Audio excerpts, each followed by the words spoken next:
Students, today we are going to discuss human respiratory system.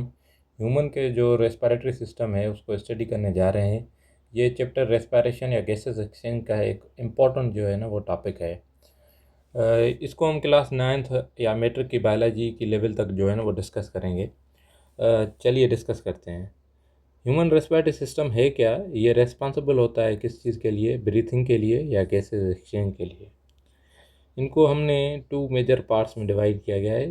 पहला तो ये है कि एयर पैसेज वे, वो कौन सा रास्ता है जो एयर एटमॉस्फेयर से लेकर आपके लंग्स तक जो है ना वो पहुंचने में लेती है। और दूसरा इसका मेन इम्पॉर्टेंट पार्ट है लंग्स, हमारे फेफड़े। तो पहले नंबर पर हम डिस्कस करेंगे द एयर पैसेज वे। जब भी एयर हमारी बॉडी में एंटर करती है तो it passes through connected tubes to reach the lungs. एक ट्यूब्स की मदद से ये एयर जो है ना वो लंग्स तक पहुंचती है। After gases exchange air moves from lungs to outside through the same connected tubes. जब हमारी गैस एक्सचेंज हो जाती हैं तब भी ये सेम ही पैसेज जो है ना वो एयर लेती है हमारे लंग्स से बाहर निकलने के लिए। और उन कनेक्टिव ट्यूब्स को कलेक्टिवली एयर पैसेज वे कहा जाता है। उस कनेक्टेड ट्यूब्स को कलेक्टिवली क्या कहा जाता है, एयर पैसेज वे कहा जाता है। तो चलिए पहले नंबर पर डिस्कस करते हैं। पहले नंबर पर है क्या, नॉस्ट्रिल्स एंड नेसल कैविटी। जब भी हम सांस लेते हैं, हमारी से गैस एक्सचेंज का प्रोसेस स्टार्ट होता है तो पहले पहले जो भी हमारा स्ट्रक्चर सामने आता है वो होता है नेसल कैविटी का।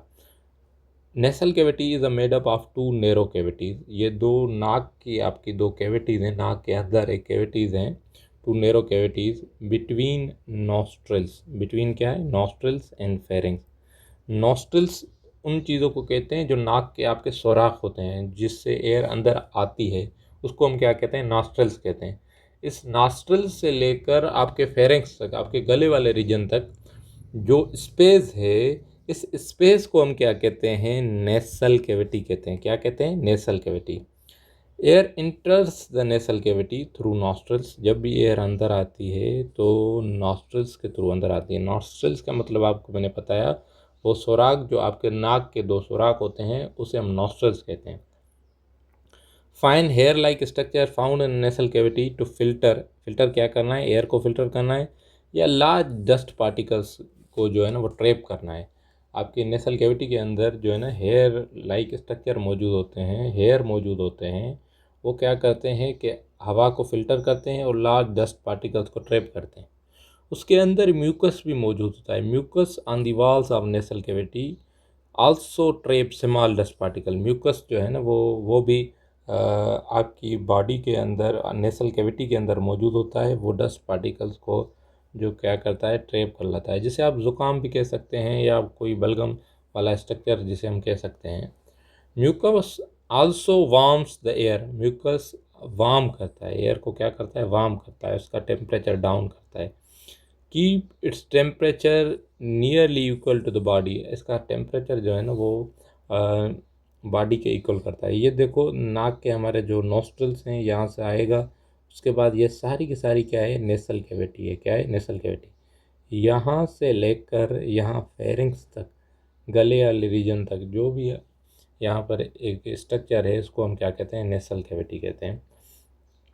नेसल कैविटी के बाद, फेरिंग्स के बाद, ये जो है ना हमारी जो सांस है, हमारा जो एयर है, वो आ जाती है हमारी ट्रेकिया की। ट्रेकिया पर आने से पहले इसको कुछ और स्ट्रक्चर्स जो है ना वो क्रॉस करने होते हैं। तो उनमें लेरिंग्स, ग्लोटिस, एपिग्लोटिस, ब्रोंकिया, ब्रोंकियोस, ये जो है ना वो आपको 1 बाय 1 हम स्टडी करवाते जाएंगे। पहले नंबर पर है क्या, फेरिंग्स। फेरिंग्स है क्या, nasal cavity open to pharynx. जब नेसल कैविटी ख़त्म होगी तो उसके बाद फेरिंग्स स्टार्ट होंगे। At the floor of the pharynx, floor का मतलब है उसके सरफेस के ऊपर, there is a in opening. ये एक ओपनिंग है जिसका नाम क्या है, glottis. It opens in larynx. अब यहाँ पर आप ध्यान देखें, जो फ्लोर है, फ्लोर का मतलब जो सरफेस है, इसका एक ओपनिंग होती है, इसकी एक क्या है, ओपनिंग है। एक जो है ना वो ट्यूब लाइक स्ट्रक्चर की ओपनिंग है। वो किस चीज़ की ओपनिंग है? वो लेरिंग्स की ओपनिंग है। क्या वो किस चीज़ की ओपनिंग है? लेरिंग्स की ओपनिंग है। इस ओपनिंग का नाम है ग्लोटिस। इस ओपनिंग का नाम क्या है? ग्लोटिस। इस ओपनिंग का नाम क्या है? Glottis. It opens in larynx. ये ग्लोटिस जो है ना वो ओपन इनटू किस में करती है? लेरिंग्स में करती है।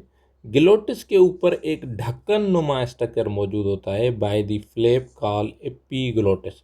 इसके ऊपर एक ढक्कन नुमा स्ट्रक्चर मौजूद है। ढक्कन नुमा स्ट्रक्चर जिसे हम क्या कहते हैं? एपीग्लोटिस कहते हैं। एपीग्लोटिस का काम ये होता है कि जब भी हम swallow करें तो ये हमारे ग्लोटिस को जो क्या कर देता है? बंद कर देता है। बंद कर देता है। बंद करने का मतलब ये है कि कोई भी फूड पार्टिकल्स हमारे लंग्स में ना आए, या कोई भी वाटर या कोई भी ऐसा सब्सटेंस हमारे लंग्स में ना आए। तो इसका मेन काम यही होता है कि ये ग्लोटिस को क्या कर देता है? बंद कर देता है। ढक्कन नुमा स्ट्रक्चर जिसे हम क्या कहते हैं? एपीग्लोटिस कहते हैं। It prevents food and liquid from entering the windpipe and lungs. अब रिकॉलिंग क्या है? Pharynx is a common passage for food to oesophagus and for air to larynx. अब आपको ये पता होना चाहिए कि फेरिंग्स जो है ना वो कॉमन पैसेज वे है। ये फेरिंग्स जो है ना ये कॉमन पैसेज वे है। ये यहाँ से फूड पाइप इसोफेगस की भी स्टार्ट होती है। उसके अलावा यहाँ से ओपनिंग जो है ना वो लेरिंग्स की भी स्टार्ट होती है। बाद में ट्रेकिया की ओपनिंग भी स्टार्ट होती है। अब मैं आपको यहाँ पर बताता चलूँ कि लेरिंग्स के बारे में। ट्रेकिया के जो है, ट्रेकिया जिसे हम विंड पाइप कहते हैं, इसका ऊपर वाला हिस्सा कुछ सेंटीमीटर्स ऊपर वाला हिस्सा है। इसकी फर्स्ट जो स्टेज होती है, इसका ऊपर वाला हिस्सा जो होता है, इसको मैं हटाऊँ तो फिर क्लियर समझ में आएगा आपको। ये देखो, ये यहाँ पर ट्रेकिया यहाँ से यहाँ तक जो है ना वो स्टार्ट हो रहा है। तो यहाँ पर ये ट्रेकिया नहीं है। इसकी जो ओपनिंग होती है ट्रेकिया का ऊपर वाला सरफेस, एक स्ट्रक्चर पाया जाता है जिसे हम क्या कहते हैं? लेरिंग्स कहते हैं। लेरिंग्स के है क्या? It is a box present between pharynx and trachea. ये एक बॉक्स है। बॉक्स का मतलब ये एक दबिन टाइप जो है ना वो एक स्ट्रक्चर है जो कि फेरिंग्स और ट्रेकिया के बिटवीन जो है ना वो पाया जाता है, बीच में पाया जाता है। इसको हम वॉइस बॉक्स भी कहते हैं। वो बॉक्स जो क्या है, जो जो कि रिस्पॉन्सिबल है आवाज़ की वाइब्रेशन, साउंड वेव्स प्रोड्यूस करने के लिए। Two fibrous, fibrous means two fibrous bands call vocal cords. टू इसमें फाइब्रस बेंड्स मौजूद होते हैं जिसे हम वोकल कार्ड कहते हैं। Attach to the inner walls of larynx, the the vibrations of vocal cord produce sound. जब ये वोकल कार्ड्स जो है ना वो वाइब्रेट करते हैं, वाइब्रेट करते हैं, जब आप अपने वो है ना गले के ऊपर जो है ना हाथ रखेंगे और बोलने की कोशिश करेंगे तो आपको पता चलेगा कि यहाँ पर कोई चीज़ है जो क्या कर रही है? वाइब्रेट कर रही है। तो जब ये वाइब्रेट करती है और वाइब्रेट करने के बाद ये movement of lips, cheeks and tongues and जाज प्रोड्यूस साउंड। जब ये हमारे होंठ जो हैं, वो चीक जो हैं, और उसके अलावा ज़बान जो है और जो है ये जाज हैं, उसकी मूवमेंट जो है ना वो स्पेसिफिक साउंड क्रिएट कर देती है। तो हम थिंग को हम क्या कहते हैं? स्पीच कहते हैं। क्या कहते हैं? स्पीच। स्पीच क्या कहते हैं? स्पीच। उसके बाद लेरिंग्स के बाद हमारा तीसरा नंबर पर जो स्ट्रक्चर है उसे हमें क्या कहते हैं? ट्रेकिया कहते हैं। ट्रेकिया है क्या? ट्रेकिया को हम विंड पाइप कहते हैं। जैसे कि ईसोफेगस को हम क्या कह रहे थे? ईसोफेगस को हम फूड पाइप कह रहे हैं, तो ट्रेकिया को क्या कहेंगे? विंड पाइप कहेंगे। यहाँ पर देखो ये क्या है? लेरिंग्स है। लेरिंग्स के बाद जो है ना वो ट्रेकिया स्टार्ट होती है। Trachea wind pipe is a 20 centimetre long tube. 12 centimetre long, ये 12 सेंटीमीटर जो है ना वो लॉन्ग ट्यूब है। अटैच्ड विथ लेरिंग्स, लेरिंग्स के साथ अटेंड होती है। It and in the two branches. ये जब ख़त्म होती है, ये ट्रेकिया जब ख़त्म होती है तो यहाँ से टू ब्रांचेस में ये डिवाइड हो जाती है। उन टू ब्रांचेस को हम क्या कहते हैं? ब्रोंकाई कहते हैं। ब्रोंकस सिंगुलर है, ब्रोंकाई की क्या है? प्लूरल है। Each bronchi इंटर्स into the lungs of its side. ये ब्रोंकस जो है ना, ये एक जो है ना वो राइट लंग के पास चले जाएगा और दूसरा किस लंग के पास चला जाएगा? Left lung. मतलब ये है कि ट्रेकिया जब ख़त्म होगी तो उसके बाद जो है ना वो ब्रोंकिया का स्ट्रक्चर शुरू होगा। और ये ब्रोंकिया क्या है? दो हैं। ट्रेकिया एक है, ब्रोंकिया दो है। एक राइट में चली जाएगी, एक लेफ्ट में। ट्रेकिया के ऊपर सी शेप्ड कार्टिलेज मौजूद होते हैं, कार्टिलेज टाइप स्ट्रक्चर मौजूद होता है जो कि इसको कोलेप्स होने से रोकता है। कभी भी ट्रेकिया जो है ना वो बंद नहीं होती, क्योंकि कार्टिलेज इसके स्ट्रक्चर को ओपन हमेशा ओपन रखते हैं। बंद अगर हो जाए तो आपको सांस लेने में तकलीफ दुश्वारी होगी, और खुदा न खाता ये बंद हो जाए तो आपकी डेथ भी हो सकती है। Inner walls of trachea and bronchia are lined with mucus. ये सेम मेजेस पर म्यूकस और सीलिया, छोटे छोटे स्ट्रक्चर्स म्यूकस और सीलिया मौजूद हैं, जो क्या करते हैं, डस्ट पार्टिकल्स को ट्रैप करते हैं, बैक्टीरिया वगैरह को ट्रैप करते हैं। Cilia move this particle move mucus upward to the pharynx. अगर सीलिया जो है ना वो क्या करते हैं, वो उस डस्ट पार्टिकल्स को म्यूकस को अपवर्ड फेरिंग्स की तरफ भेज देते हैं, और मुंह से हम उसको बाहर निकाल देते हैं। इन दी वॉल्स ऑफ ट्रेकिया के वाल के ऊपर सी शेप कार्टिलेज आर प्रेजेंट, जो मैंने आपको यह बताया। वो क्या करते हैं कि आपकी बॉडी को ये जो भी ट्रेकिया वाला स्ट्रक्चर है उसको कोलेप्स होने नहीं देते। अगर ये कोलेप्स हो गया तो आपको सांस लेने में दुश्वारी हो जाएगी। From collapsing even when there is no air in them, तो इसको कोलेप्स होने से बचाते हैं, कभी ये बंद ना हो जाए। अब उसके बाद आते हैं एयर पैसेज वे में हमारे पास हैं ब्रोंक्योल्स इन एल्वेलाई। अब यहाँ पर जो ब्रोंकिया है ये फर्दर ब्रांचेस में डिवाइड हो जाती हैं। इस फर्दर ब्रांचेस की डिवीजन को हम क्या कहते हैं, ब्रोंक्योल्स कहते हैं। Bronchi bronchioles inside lungs both bronchi continue to divide into a very small tubes called bronchioles. ये स्मॉल ट्यूब्स में फर्दर डिवाइड हो जाती हैं, जिसे हम क्या कहते हैं, ब्रोंक्योल्स कहते हैं। As the branching continues, the amount of cartilage in the wall decrease। जब भी ब्रांचिंग कंटिन्यू होती है तो ये कार्टिलेज की जो वाल जो पहले ट्रेकिया में मौजूद होती थी वो कम होती जाती है। Cartilage is absent in smallest bronchioles. Cartilage जो है ना वो स्मॉल छोटे छोटे ब्रोंक्यूल्स में होती ही नहीं है। Bronchioles end at the alveolar duct. जब भी ब्रोंक्यूल्स ख़त्म होंगे तो उसके बाद एक ऐसा स्ट्रक्चर स्टार्ट होता है जिसे हम क्या कहते हैं, एल्वियुलर डक्ट। क्या कहते हैं, एल्वियुलर डक्ट। डक्ट किसी भी ऐसी चीज़ को कहते हैं जो किसी चीज़ में कोई चीज़ पैसेज करके जाए या कोई चीज़ लेकर जाए। This duct opens two cluster of pouches. ये डक्ट जो है ना वो क्लस्टर ऑफ पाउचेस में ओपन होती है। दीज थिन वाल, पतली लेयर की वाल जो हैं पाउचेस को हम क्या कहते हैं, एल्वेला कहते हैं। क्या कहते हैं, एल्वेला। और सिंगुलर इसका क्या होगा, एल्व्यूलस। सिंगुलर क्या होगा, alveolus. Each alveolus is surrounded by blood capillaries. Alveolus के ऊपर जो है ना वो ब्लड कैपिलरीज सराउंड के कहते हैं। When air reaches to alveoli, जब एयर एल्व्यूलाई तक पहुंचती है, oxygen move from air into the blood. Oxygen air से ब्लड की तरफ जाती है और कार्बन डाइऑक्साइड ब्लड से एयर की तरफ जाती है। तो एल्व्यूलाई का ये स्ट्रक्चर, जब मैंने आपको ये ब्रोंकिया का स्ट्रक्चर था, उसके बाद ये छोटी छोटी ब्रोंक्यूल्स में डिवाइड हो रही थी। ब्रोंक्यूल्स के बाद एल्व्यूलर डक्ट था। एल्व्यूलर डक्ट ये जो वाला स्ट्रक्चर था, एल्व्यूलर डक्ट के बाद, डक्ट ऑफ एल्व्यूलाई के बाद एक स्ट्रक्चर स्टार्ट हो रहा था जिसे हम क्या कहते हैं, एल्व्यूलाई। एल्व्यूलाई के ऊपर बहुत सारी कैपिलरीज होती हैं। उस कैपिलरीज का काम ये होता है कि इस स्ट्रक्चर से जो बाहर से हवा आई है उसको ब्लड में से कार्बन डाइऑक्साइड निकलकर इस एल्व्यूलाई में वापस चला जाता है, और ऑक्सीजन जो है ना वो इस एल्व्यूलाई से निकलकर ब्लड में आ जाता है। तो एल्व्यूलाई एक छुग्गा है, एक छुग्गे नाम पाउच लाइक स्ट्रक्चर है, जहाँ पर मेन रेस्पॉन्सिबल होते हैं गैसेस। ये एमसीक्यूज बहुत ज़्यादा होता है। Alveoli are the main component of the हम respiratory system which is responsible for gases exchange. उसके बाद हमारा दूसरा जो इम्पोर्टेंट आर्गान है और इसका मेन जो स्ट्रक्चर है वो जिसे हम क्या कहते हैं, ट्रेकिया कहते हैं, जिसे हम क्या कहते हैं, लंग्स कहते हैं। हमारी बॉडी में दो पेयर लंग के मौजूद होते हैं, pair of lungs in thoracic cavity. किस कैविटी में मौजूद होते हैं, थोरासिक कैविटी में।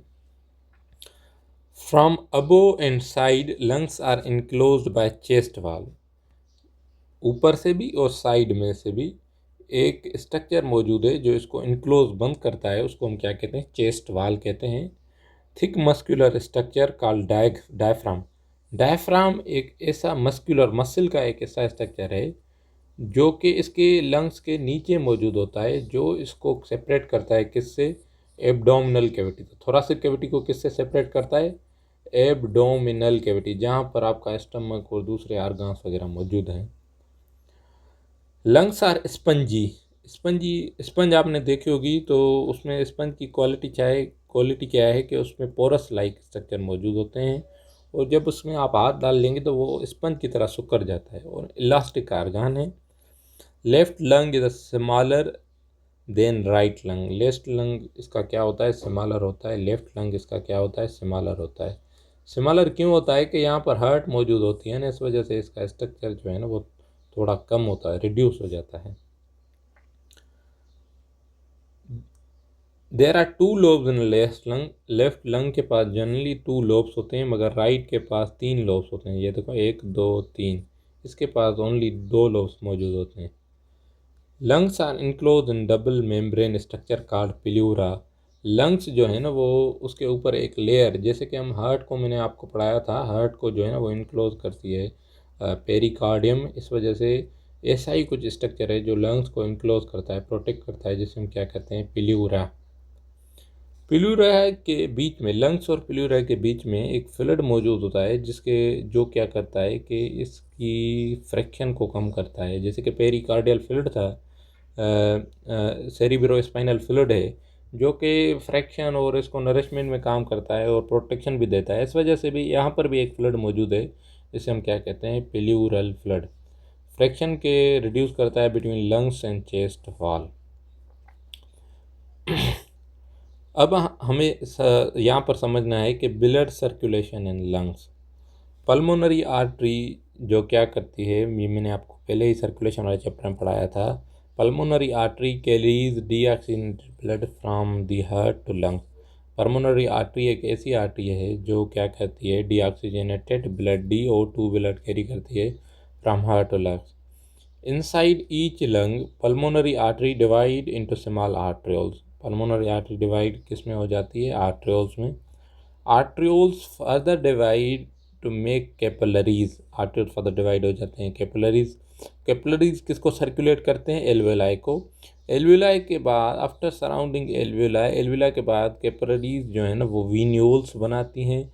वीन्यूल्स जाकर एक बड़ी वीन बनाएगी, जिसे हम क्या कहते हैं? Pulmonary Wien. पल्मोनरी वीन एक ऐसी वीन है जो कि ऑक्सीजनेटेड ब्लड जो है वो हार्ट को जो है ना वो क्या करती है? दोबारा भेजती है। जहाँ पर देखो पल्मोनरी आर्टरी आएगी, pulmonary artery deoxygenated blood carry कर आएगी, वो आर्ट्रियोल्स में डिवाइड होगी। आर्ट्रियोल्स जो है ना वो फर्दर कैपिलरीज में डिवाइड होंगे, कैपिलरीज जो है ना वो वीन्योल्स में डिवाइड होंगे, वीन्योल्स फिर बाद में वीन्स में। कौन सी वीन? Pulmonary Wien. उसके बाद हम यहाँ पर स्टडी करने जा रहे हैं मैकेनिज्म ऑफ ब्रीथिंग को। किसको? मैकेनिज्म ऑफ ब्रीथिंग को। Breathing is a physical process in which air is taken into the lungs. Air जो है ना वो लंग्स में लाई जाती है और फिर इससे एक्सपेल्ड आउट, बाहर भी निकाली जाती है। इसको ब्रीथिंग को 2 जो है वो पार्ट्स में डिवाइड किया गया है। इसे इंस्पायरेशन भी कहते हैं और एक्सहेलेशन भी कहते हैं, इनहेलेशन भी कहते हैं, एक्सहेलेशन भी कहते हैं। तो ये दोनों को हम सेपरेटली स्टडी करते हैं। पहले नंबर पर आता है इनहेलेशन। ब्रीथिंग को 2 पार्ट्स में डिवाइड किया गया था। पहले देता है इनहेलेशन। इनहेलेशन में है क्या है कि एयर को बाहर वाले एनवायरमेंट, एयर एटमॉस्फेयर से हमारे लंग्स में अंदर आना। Inhalation means intake of air to lungs. जब हम एयर को इनटेक करें, इनटेक का मतलब ये है कि एयर एटमॉस्फेयर से अब हमारी बॉडी में अंदर आ रही है। फॉलोइंग इवेंट आकर, जब ये इवेंट होता है तो उस वजह क्या होता है, तो हमारी कुछ इसमें हमारे लंग्स में फिनोमेनास परफॉर्म होते हैं। पहले नंबर पर डायफ्राम जो है वो डाउनवर्ड मूव करता है। दूसरे नंबर पर रिब केज एक्सपेंड करता है। तो ये कैसे होता है, इसको हम समझने की कोशिश करते हैं। ड्यूरिंग इनहेलेशन इंटरकोस्टल मसल उस मसल को कहते हैं जो कि बिटवीन रिब्स में, हमारे जो रिब्स हैं ना इसके बीच में जो मसल्स होती हैं, इसको हम इंटरकास्टल मसल्स कहते हैं। Muscles located between ribs contract for वो क्या हो जाती हैं, कॉन्ट्रैक्ट हो जाती हैं। इस वजह से जो रिप्स होती हैं वो अपवर्ड एंड आउटवर्ड मूव करना शुरू कर देती हैं। जब ये मूव करती हैं तो at the same time diaphragm भी कॉन्ट्रैक्ट होता है और क्या करता है, ये डाउनवर्ड जो है ना वो मूव करना स्टार्ट हो जाता है, डाउनवर्ड जो है ना वो। तो इस वजह से हमारी जो थोरासिक कैविटी है इसमें स्पेस भी क्रिएट हो जाता है। These two contraction increase the volume of chest, ये वॉल्यूम का चेस्ट जो है ना, चेस्ट का वॉल्यूम जो है ना वो इंक्रीज कर देता है। जब ये इंक्रीज हो जाता है तो pressure inside the chest is reduced, जो चेस्ट के अंदर जो प्रेशर है वो क्या हो जाता है, रिड्यूस हो जाता है। तो बाहर एयर वाला प्रेशर इंक्रीज हो जाता है। तो आपको पता है कि हमेशा gases higher pressure to lower pressure जो है ना वो क्या करती हैं, मूव करना स्टार्ट कर देती हैं। तो इस वजह से एयर जो है ना वो बाहर से एटमॉस्फेयर से यहाँ तक अंदर की तरफ, लंग्स के अंदर की तरफ जो है ना वो मूव करना स्टार्ट कर देती हैं। मैं यहाँ पर आपको ये थोड़ा एक इसका एक एग्जांपल समझाऊंगा। फॉर एग्जांपल देखो कि ये हमारा बॉक्स है, लंग्स है। लंग्स को समझे तस्वर करें, यहाँ पर कुछ गैसेस मौजूद हैं, यहाँ पर हाई प्रेशर है। अगर हम रिब्स को कंट्रैक्ट कर रहे हैं, डायफ्राम को रिलैक्स कर रहे हैं, तो हमारी थोरासिक कैविटी में स्पेस क्या हो जाता है, इंक्रीज़ हो जाता है। स्पेस क्या हो जाता है, इंक्रीज़ हो जाता है। इस वजह से जो गैसेस का प्रेशर जो है ना वो, जब भी हम वॉल्यूम को इंक्रीज़ करेंगे तो प्रेशर जो है ना वो डिक्रीज़ हो जाएगा। गैसेस का प्रेशर जो है ना वो डिक्रीज़ होता रहता है। अब एज़ कंपेयर, यहाँ पर पहले देखो एयर का प्रेशर ज़्यादा था, अब प्रेशर क्या हो गया है, कम हो गया है। प्रेशर क्या हो गया है, लो हो गया है। तो हमारे एटमॉस्फेयर में प्रेशर क्या है, ज़्यादा है। तो इस वजह से from higher pressure to lower pressure gases move करना स्टार्ट कर देती हैं। सेम ही पैटर्न पर जब एक्सहेलेशन होती है, एक्सपायरेशन होती है, उसमें क्या होता है कि एक्सहेलेशन मीन्स मूवमेंट, जब एयर बाहर मूव करती है तो इसमें क्या होता है कि इंटरकॉस्टल मसल्स रिलैक्स होते हैं। जो हार्ट के जो रिब्स के बीच में मसल्स होती हैं वो क्या होती हैं, रिलैक्स हो जाती हैं। और at the same time diaphragm भी रिलैक्स होता है। इस वजह से मूव कर देता है अंदर की तरफ, और रिब्स जो है ना इनवर्ड मूव कर देती हैं। These two movements decrease the volume of chest, ये क्या करते हैं वॉल्यूम के, चेस्ट के वॉल्यूम को डिक्रीज कर देती हैं। इस वजह से जो इनसाइड प्रेशर है चेस्ट के वो is compare to outside atmosphere के प्रेशर से ज़्यादा हो जाता है। जब भी प्रेशर ज़्यादा होगा तो प्रेशर कम के तरफ जो है ना वो गैसेस मूव करना स्टार्ट कर देती हैं। अब मैं आपको यहाँ पर समझाने की कोशिश कर रहा हूँ। पहले देखो कि हमें क्या करनी है, यहाँ पर क्या करनी है। ये एक्सपायरेशन में क्या होता है, फॉर एग्जांपल देखो ये कुछ ऐसा स्ट्रक्चर है, डायफ्राम भी रिलैक्स्ड है, उसके अलावा डायफ्राम भी कंट्रैक्टेड है, इंटरकॉस्टल मसल्स भी जो है ना वो कंट्रैक्टेड है। अब हमारी थोरासिक कैविटी की लंग्स के ऊपर जो स्पेस है, लंग्स में जो स्पेस है वो ज़्यादा है। अब जब भी इंटरकॉस्टल मसल रिलैक्स करते हैं, उसके अलावा डायफ्राम भी रिलैक्स करता है, तो हमारी थोरासिक कैविटी की साइज़ जो है ना वो इंक्रीज़ हो जाती है। जब साइज़ जो है ना डिक्रीज़ हो जाती है। जब ये साइज़ डिक्रीज़ होगी तो गैसेस जो अंदर हैं इसके अंदर मौजूद, उसका प्रेशर इंक्रीज़ होगा। तो गैसेस हमेशा higher pressure to lower pressure, पहले गैसेस अंदर आ रही थी, अब गैसेस क्या हो जाएंगी, लोअर जाएंगी। तो इस फिनोमेना को हम क्या कहेंगे, एक्सहेलेशन या एक्सपायरेशन कहते हैं। अब आप यहाँ पर समझें, रेट ऑफ ब्रीथिंग को हम स्टडी करने जा रहे हैं। ह्यूमन जो है ना अबाउट 16 से लेकर 20 टाइम्स पर मिनट इन नॉर्मल कंडीशन में क्या करता है, ब्रीथ करता है। ड्यूरिंग एक्सरसाइज, जब हम एक्सरसाइज करते हैं, muscle carry out cellular respiration, muscles को ऑक्सीजन बहुत ज़्यादा ज़रूरत में होती है और मसल कार्बन डाइऑक्साइड भी बहुत ज़्यादा प्रोड्यूस करते हैं। इस वजह से ब्रेन ये इन्फॉर्मेशन डिटेक्ट कर ले देता है कि हमारे बॉडी में कार्बन डाइऑक्साइड बढ़ गया है। तो ये मैसेज सेंड कर देता है मस्कुलर रिब्स को और डायफ्राम को। इसकी वजह से speed of contraction and रिलैक्शन these muscles जो है ना वो बहुत ज़्यादा बढ़ जाता है। तो हमारी जो रेट ऑफ ब्रीथिंग है वो 30 से लेकर 40 टाइम्स पर मिनट जो है ना वो बढ़ जाती है। पहले क्या होती, 16 से लेकर 20 पर टाइम एक्सपायरेशन और इनहेलेशन हो रही थी, मगर अब क्या हो रही है, 30 से लेकर 40 टाइम्स तक पर मिनट में जो है ना वो हो रही है। तो यहाँ पर देखो कंपोजिशन ऑफ इनहेलेटेड एंड एक्सहेलेटेड एयर, हम इसकी भी स्टडी करने जा रहे हैं। जब हम इंस्पायरेशन करते हैं तो उसमें ऑक्सीजन की परसेंटेज कितनी होती है, उसके एयर में 21%। जब एक्सपायर करते हैं तो उसमें परसेंटेज कितनी होती है, 16%। तकरीबन 5% ऑक्सीजन हम जो है ना वो हमारा जो लंग्स जो है ना वो उस एयर से निकाल लेते हैं। जब देखो कार्बन डाइऑक्साइड जब हम इंस्पायर करते हैं तो उसमें उस एयर में 0.04% होती है। जब उससे बाहर निकालते हैं तो क्योंकि हमारी बॉडी कार्बन डाइऑक्साइड को जो है ना वो बाहर निकाल दिए, तो उसमें एयर में उसकी परसेंटेज बहुत ज़्यादा बढ़ जाती है। नाइट्रोजन की परसेंटेज सेम रहती है, नाइट्रोजन हम इस्तेमाल नहीं करते। 79 जो भी होती है वो 79 वही होती है। वाटर वेपर्स जो है ना वो वेरिएबल हो सकते हैं। जो हम जो इंस्पायर करते हैं, और वाटर वेपर्स जो है ना वो सेचूरेटेड होते हैं जब हम बाहर निकालते हैं। टेम्परेचर जो है ना वो वेरिएबल है। बाहर वाली हवा जब ठंडी होती है तो उसका टेम्परेचर अलग होता है, जब गर्म होती है तो टेम्परेचर अलग होता है। वो वेरिएबल करता रहता है। तो जब हमारी बॉडी से बाहर निकलेगी एयर तो अबाउट 37 सेंटीग्रेड होगी। जब बाहर निकलेगी तो उसकी बॉडी उस एयर को हमारी बॉडी उस एयर को जो है ना वो ऑलमोस्ट 37 सेंटीग्रेड तक पहुंच जाती है। डस्ट पार्टिकल्स जब हम इनटेक करते हैं तो वेरिएबल कभी कम होते हैं कभी ज़्यादा होते हैं, जब आप इन्वायरमेंट से वेरी करेंगे। तो डस्ट पार्टिकल जब गैस को हम बाहर निकालेंगे ऑलमोस्ट नन, हमारी बॉडी तो कोई प्रोड्यूस नहीं करती डस्ट पार्टिकल, तो उस वजह से उसमें नहीं होंगे। तो ये हमने कम्प्लीटली आज स्टडी किया है ह्यूमन रेस्पिरेटरी सिस्टम का, ए से लेकर जेड तक जो भी चीज़ें क्लास 9th या क्लास मेट्रिक की लेवल की जो भी इसमें हैं वो मैंने डिस्कस की हैं।